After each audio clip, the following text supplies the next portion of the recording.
और हमारा आज का हॉट इशू होगा अगली जंग कैसे लड़ी जाए। हमें ज्वाइन किया है air commodore retired Khalid Chishti साहब ने, दिफाई तजज़ियाकार हैं और उनसे हम बात करेंगे जो प्रेसिडेंट ट्रंप ने कल कहा कि new form of warfare Pakistan ने उसमें इख्तियार किया, और फिर उन्होंने साथ ये कहा कि अमेरिका ने भी इसी न्यू फॉर्म ऑफ वॉरफेयर के ज़रिए ईरान पे जो रिसेंटली हमला किया था वो भी इसी तरीके से किया था। तो ये मिसालें दी जा रही हैं इस एयर वॉरफेयर की जो 6 और 7 मई की रात को हुआ और जिसमें तकरीबन 150 तैयारों ने हिस्सा लिया दोनों तरफ से। दुनिया की सबसे बड़ी हवाई जंग इसको कहा जा रहा है और दुनिया की एयरफोर्स की अकेडमीज़ में ये पढ़ाई जा रही है। इसमें हम बात करेंगे और साथ ये भी देखेंगे कि जो ट्रंप की स्टेटमेंट है उसके बाद से मोदी के खिलाफ तनकीद का एक तूफान आया हुआ है इंडिया में, और कांग्रेस पार्टी तो बाकायदा ट्रोलिंग कर रही है प्राइम मिनिस्टर मोदी की, और उनको कह रहे हैं, उनके कार्टून बनाए जा रहे हैं, साथ कहा जा रहा है कि उनको तो उनके दोस्त ने ही मरवा दिया, दोस्त वो डोनाल्ड ट्रंप, और उनको वो कह रहे हैं कि मेरी पोल क्यों खोलते हो। खैर ये तो इंडिया का अपना मसला है कि वो मोदी के रास्ते पे चलना चाहते हैं, ये सच के रास्ते पे। चिश्ती साहब ये बताइएगा, जो उन्होंने ज़ाहिर हमने जेट तैयारों की तो तस्दीक हो गई अब उनकी तरफ से भी, लेकिन उन्होंने एक बात की कि न्यू फॉर्म ऑफ वॉरफेयर। ये बताइएगा अगली जंग का भी खदशा इंडिया से जाहिर किया जा रहा है, और ख़ास तौर पे जो 6 और 7 मई की रात को हुआ तो उन्होंने अपनी एयरफोर्स ग्राउंड करने के बाद उन्होंने कहा जो हमारा टेक्निकल प्रॉब्लम थे उनको दूर किया, और हमने जो कुछ किया था उन्हें समझ आ गया। अगली जंग में हम यही फॉर्म ऑफ वॉरफेयर होगा या कुछ नया होगा? बहुत शुक्रिया अफसार साहब से इनवाइट करने का, और मैं खुश हूं कि आपने ये लफ्ज पिक किया है। मैं कल से मीडिया के साथ हूं और यहाँ पे अभी क्योंकि मैं कनाडा में हूँ कुछ लेक्चर्स के सिलसिले में, तो पाकिस्तानियों से भी मिल रहा हूँ यहाँ पे टॉक्स वगैरह, और कल से कुछ चैनल्स भी पैरेलल कर रहा हूँ। लेकिन ये पहली दफा आपने ये लफ्ज सही पिक किया है कि न्यू फॉर्म ऑफ वॉरफेयर। देखिए, न्यू फॉर्म ऑफ वॉरफेयर एक एक्नॉलेजमेंट है दो तरीके की। एक तो उन्होंने ये बताया कि जिसने भी न्यू फॉर्म, दोनों इंडिया पाकिस्तान में से पाकिस्तान ने न्यू फॉर्म ऑफ वॉरफेयर खासतौर पर पाकिस्तान एयरफोर्स ने की है, जिसने बहुत प्लेटफॉर्म्स डिप्लॉय किए।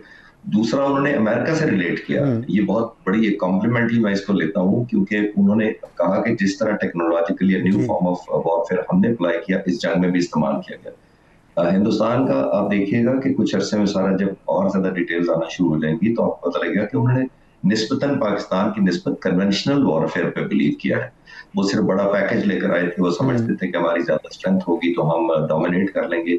लेकिन अब सिर्फ नंबर से डोमिनेट नहीं होती एयरफोर्स, एयर पावर या एयर मैनेजमेंट जो होती है, एयर सुपीरियरिटी जो गेन करना चाहते हैं, सिर्फ नंबर से नहीं होती। आपने एक इन्वायरमेंट क्रिएट करना होता है, आपने दुश्मन को की ओरिएंटेशन को डीजनरेट करना होता है, डिसओरिएंटेट करना होता है, कंफ्यूज करना होता है, स्पूफिंग करनी होती है। तो ये बहुत बड़ा एक वे फॉरवर्ड है और एक कॉम्प्लीमेंट है और एक एक्नॉलेजमेंट भी है। कमिंग टू योर पॉइंट, जो आपने कहा कि जी 5 जहाज मार गिराए और मोदी डिनायल मोड में है, एब्सोल्युटली। मैं भी कल से कुछ इंडियन मीडिया को फॉलो कर रहा था, वो कह रहे थे कि उन्होंने, ट्रंप ने नाम तो नहीं लिया हिंदुस्तान और पाकिस्तान का, सिर्फ 5 जहाज के। तो मैं थोड़े स्माइल, कल मुझे कोई पाकिस्तानी कुछ मिले एक इवेंट में जब मैं लेक्चर दे रहा था, तो उन्होंने कहा कि जी ट्रंप ने आपका काम आसान कर दिया। मुझे उन्होंने कहा वो इसलिए कि आप इतने अरसे से कन्विंस कर रहे हैं लोगों को, तो ट्रंप ने कह दिया। तो मैंने कहा जी डिनाइल का तो या डिल्यूजन एक फिनोमेना है जिसके अंदर आप समझते हैं कि जो मैं समझ रहा हूँ वही ठीक है। अनफॉर्चुनेटली हिंदुस्तान की हुकूमत खास तौर पर, उनकी एयरफोर्स तो शायद मान जाए, लेकिन उनकी गवर्नमेंट इस वक्त डिल्यूजन मोड में है, जिसमें समझते हैं कि जो वो समझते हैं, जो वो करते हैं वही ठीक है, तो उसके अलावा कोई चीज ठीक नहीं है। लेकिन आपके व्यूअर्स ज्यादातर शायद यंग होंगे, आप देखिए क्रिकेट मैच में भी जब एक बॉलर बॉल करके विकेट लेता है, वो छलांग मार के क्लेम करता है कि मैंने विकेट उड़ाई है, फिर अंपायर उंगली खड़ी करता है। ये वो भी अपना राइट समझता है या एक किस्म का फर्ज समझता है कि मैंने क्लेम करना है। अब जब आप इतना क्लेम ही ना करें, तो आप बाद में जब अमेरिकन प्रेसिडेंट कह दें तो आप कहें कि नहीं, वो जो पाकिस्तान ने अवार्ड किया था वो हमने अवार्ड किया, हमें अवार्ड मिलना चाहिए। अजीब कंफ्यूजन स्टेट में रखा हुआ है। मैं तो कल से कह रहा हूँ कि इनको ग्रेसफुल एग्जिट जिसको कहते हैं ना, अब सर साहब, हम फाइटर पायलट्स को ना लड़ना भी सिखाया जाता है और एक एग्जिट भी सिखाया जाता है कि लास्ट मिनट आप फंसे हैं तो आपने डिसएंगेज करके कैसे कम बैक करना है। तो कम बैक करने के लिए ग्रेसफुल एग्जिट करना पड़ता है जंग से। तो इनको एग्जिट करने का सोचना चाहिए कि काफी हो गया, कौम को इन्होंने हाइप पहले क्रिएट कर दी, कामयाबी नहीं हासिल हुई, उसके बाद लोगों ने आपसे एक्सपेक्ट किया, वो नई एक्सपेक्टेशन पूरी हुई, आपने पाकिस्तान को सबक सिखाना था वो नहीं सिखा सके। मेरा ख्याल है कम अज कम वो बाकी बातें नहीं मानते तो इनको जहाजों की हद तक मान देना चाहिए, ताकि हम आगे चले, लेके बजाय हम बीट अप करते रहे। और कुछ अरसे बाद वैसे ही कुछ जर्नलिस्ट जब पहुंचेंगे जो आजाद किस्म के हैं, उन्होंने एक एक डाटा निकालना है, अभी भी ऑलमोस्ट आ गया हुआ है, it's a matter of time, not a matter of certainty है कि नहीं है, it's a matter of time. अच्छा, ये फरमाइएगा, मैंने पूछा था अगली जंग कैसे लड़ी जाएगी, जो अभी बात हुई है कि उनको समझ तो आ गया ना इंडियंस को कि हमने क्या किया, अगर उन्होंने इसका तोड़ निकाल लिया तो हम क्या करेंगे अगली बार, कि नया सरप्राइज होगा? जी बिल्कुल ठीक आपने पॉइंट आउट किया, और मैं इस पे ऐड ये करना चाहूंगा कि मैं आने से पहले भी पाक फिजाइया के इसी साइबर कमांड से में मुझे जाने का इत्तेफाक हुआ, जिन्होंने ये जंग लड़ी थी कनाडा आने से पहले। तो मैं प्लेजेंटली सरप्राइज हुआ कि वो बिल्कुल रुके हुए नहीं है, वो नए सरप्राइजेस की बातें कर रहे हैं, वो नई इनोवेशंस की बातें कर रहे हैं। तो ये ऑनगोइंग थिंग है। जब मैं नौजवान अफसर था, मैंने पहली दफा कंप्यूटर खरीदना था, तो मैंने किसी से पूछा कि कंप्यूटर कब खरीदूं, तो उन्होंने कहा the best time to buy computer is tomorrow, जिसका मतलब है जो आज कंप्यूटर है वो ऑब्सलीट हो चुका है। आपने कल वाला कंप्यूटर जो कि आउटडेटेड हो जाएगा। हाँ, यस, आउटडेटेड हो जाएगा। तो हमारा हमारा भी इसी पे बिलीव है, जो हमारे नौजवान ऑफिसर्स टेक्नोलॉजी आउटडेटेड हो जाए, वो आउटडेटेड है, तो वो इस पे लगे अच्छा, हुए अगर हैं आपने जो आपने ठीक ठीक ठीक वो सरप्राइज देंगे। ये बताइएगा, आपने टेक्नोलॉजी की बात की, आउटडेट होने की बात की है, तो आपके ख्याल में F-16 और J-35 का अगर कंपैरिजन किया जाए तो F-16 तो आउटडेटेड नहीं हो गए? नहीं, देखिए साहब साहब, हर जहाज की अपनी अपनी एक कंट्रीब्यूशन या एक रोल होता है वॉरफेयर का। इसमें कोई शक नहीं है कि J-10C के आने के बाद जितनी मिसाइल की रेंज है 200 किलोमीटर प्लस, उसकी F-16 के मिसाइल की उतनी रेंज नहीं है। लेकिन हम ऐसी एयरफोर्स हैं जो ये नहीं अफोर्ड कर सकती कि अगर हमारे पास 400 जहाज हैं, जो हमारी रिक्वायरमेंट है फर्ज किया कम अज कम, तो हम 400 के 400 J-10C रखेंगे। अब आप देखिए मिग 21 इंडिया उड़ा रहा है, मिग 21 70 साल पुराना जहाज। अब उनके लिए ये आउटडेटेड नहीं हुआ, हमारा F-16 42 साल में आए हुए, और वो भी F-16 है जो अपग्रेड होता रहता है। तो जंग में ये नहीं होता कि टॉप ऑफ द लाइन सारे उड़े, बहुत सारे जहाजों ने मुख्तलिफ रोल प्ले करने होते हैं। इस जंग में भी पाक फिजाइया ने F-16 को भी इम्प्लॉय किया है, मिराजेस को भी इम्प्लॉय किया है, JF-17 थंडर को भी किया, और J-10C का तो आपको पता ही है। तो ये सारे जहाजों की, जिसको कहते हैं ना, इंटीग्रेशन होती है, ऑर्केस्ट्रेट करना होता है।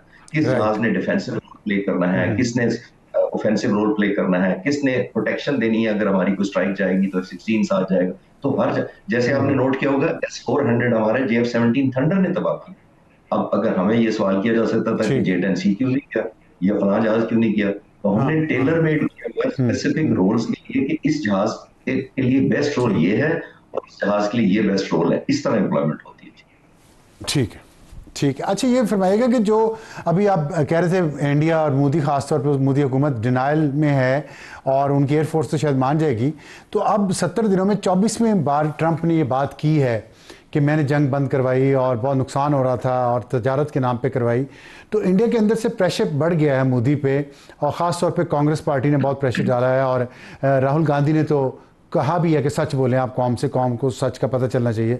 आपके ख्याल में ट्रंप ये बार बार बात क्यों कर रहे हैं इंडिया के बारे में? 24 बार 70 दिनों में कहना उनका, इसका जिक्र करना सिग्निफिकेंट तो लगता है।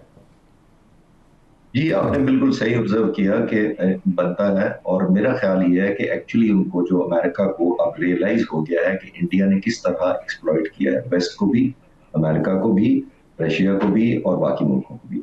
अलायंस आपने रखी, पहले सोवियत यूनियन के साथ होती थी इंडिया के अलायंस, सारा का सारा वेपन जो वो चाहते थे उस वक्त सोवियत यूनियन की मिलिट्री पर होता था, वो इंडिया के डिस्पोजल पर होता था।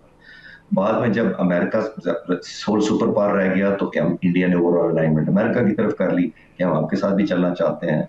और आप नोट करें कि फिर यूरोप और ब्रिक्स के थ्रू और ECO के थ्रू बहुत सारे प्लेटफॉर्म्स को इंडिया इकट्ठा ज्वाइन कर रहा है। अमेरिका को ये समझ आना शुरू हो गई है कि पॉसिबली इंडिया सेल्फ गेम खेलता है और एक्सप्लॉइट करता है अपनी पोजीशन को और माइट होने को। जो ट्रेड आपने कहा, वो ट्रेड देख लेते हैं, और जंग रोकने का आपने नोट किया, प्रेसिडेंट ट्रंप ने कहा था कि मैंने इंडिया को कहा, पाकिस्तान को, कि ट्रेड करो, और वरना ट्रेड बंद कर दूंगा। पाकिस्तान का अमेरिका के साथ सालाना ट्रेड सिर्फ 10-11 बिलियन का है, हिंदुस्तान का $155 बिलियन का है। आप इमेजिन करें तो $155 बिलियन मुल्क वाले को बहुत ज्यादा फिक्र होनी चाहिए अगर अमेरिका बंद कर दे या कम कर दे ट्रेड। एक तो वो है। दूसरा, उनको गुस्सा मुझे लगता है वो ये है अमेरिकन प्रेसिडेंट को, ब्रिक्स की वजह से। आपने नोट किया होगा कि जिसमें ये ब्राजील, इंडिया और चाइना और रशिया और बाद में साउथ अफ्रीका शामिल हुए। गुस्से का मैं क्यों साबित कर सकता हूं कि उन्होंने इवन साउथ अफ्रीका को थ्रेट किया था कि यूनाइटेड नेशन से इसको निकाल देना चाहिए, और कल परसों ने फिर थ्रेट किया कि अगर ब्रिक्स समझती है कि मेरे डॉलर को, हमारे डॉलर को इफेक्ट कर लेंगे और अमेरिका के खिलाफ कोई महाज बना लेंगे, तो मैं ये कभी नहीं बनने दूंगा, बल्कि और ज्यादा टैरिफ इंपोज करूंगा। तो एक्चुअली उनको पता है कि फाउंडिंग मेंबर है इंडिया ब्रिक्स का, उनको ये गुस्सा है कि इंडिया बिल्कुल डुअल गेम बिल्कुल। नहीं, ट्रिपल गेम खेल रहा है, वो हर अलायंस में चला जाता है, और अगर कोई क्लैश करता है दूसरे अलायंस के साथ तो वो उसके खिलाफ चला जाता है। तो ये गुस्सा मुझे लगता है ये वो निकल रहा है बुनियादी तौर पर। और थ्रेटनिंग जो साउथ अफ्रीका जैसे मुल्कों ने किस वजह से किया, सिर्फ ब्रिक्स की वजह से, कि हम तुम्हें एक्सपेल करा देंगे यूनाइटेड नेशन से। तो इनडायरेक्टली अमेरिकन ठीक है। एम्बेरस आपने नोट किया होगा। और डे बाय डे मेरा लास्ट पॉइंट इस पे ये तक होगा इस सवाल पे, ये अभी भी टाइम है कि इंडिया रियलाइज कर ले, बिकॉज इससे पहले कि अमेरिकन प्रेसिडेंट अगली दफा जहाज भी बता दे कि इंडिया के गिरे, और ये भी बता दे कि सीज फायर में पहले मेरे पास इंडिया आया था, तो वो और ज्यादा शायद एम्बेरसमेंट उनके लिए हो जाएगी। ठीक है। तो इसमें तो अच्छा है कि अगर इंडिया भी ना ही माने, ढीठ बन के खड़ा रहे, तो ये फ़ायदा तो होगा कि उनको भी और हम उनकी कौम को भी और पूरी दुनिया को भी सच मालूम हो जाएगा। लेकिन आपने बड़ी अच्छी बात की कंक्लूजन में कि ब्रिक्स का जो मामला है वाकई इंपॉर्टेंट इसलिए है कि 2026 में ब्रिक्स की सदारत जो है वो इंडिया के पास आ रही है। इंडिया कोशिश कर रहा है कि 2 कश्तियों में सवार रहे और ब्रिक्स का मेंबर भी रहे, G20 का भी रहे, और चाहता है ग्लोबल साउथ और ग्लोबल नॉर्थ में वो ब्रिज बने। लेकिन ऐसा 2 कश्तियों में सवारी करने वाला अक्सर दरमियान में गिरता है। तो इंडिया को ये डिसाइड करना है कि रीजनल ब्लॉक में आना है उसने, या अमेरिका का और मगरिब का उसने कॉलोनियलिज्म को आगे लेके चलना है। बहुत शुक्रिया कमोडोर खालिद चिश्ती साहब हमसे बात करने का।